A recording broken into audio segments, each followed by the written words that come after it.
What we're looking at is the Saltmarsh here in Tarpon Springs.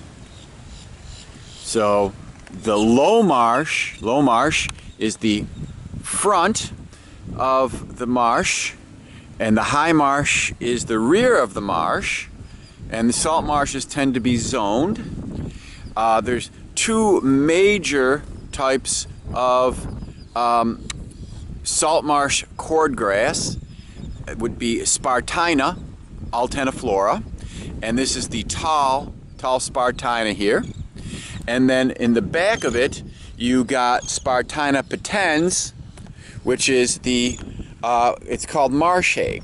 So here's the marsh hay. It's smaller. This is Spartina potens, and then the cordgrass Spartina alterniflora is closer to the water.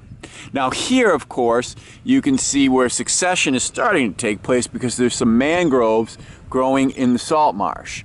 Now, in our subtropical area, we have the mangroves. If you go a little further north, there are no mangroves, but Spartina would be dominant in both areas. So we're going to take a walk out on the mud flats, try to identify some birds. And we're going to look at the salt marsh. We see some other salt marsh plants over there. We'll make our way. You can see there's a little blue heron right there. Let's see if I can zoom in on him. He's hunting in the back of the marsh. This marsh has a lot of marsh periwinkle, little snails.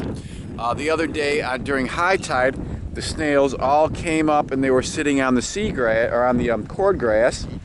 But being the tide is low today, we don't have the snails trying to escape the water.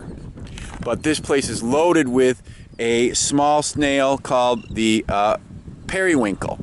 I believe that it comes up when the tide is high, climbs on the grass to escape that water level, and of course food for our local birds.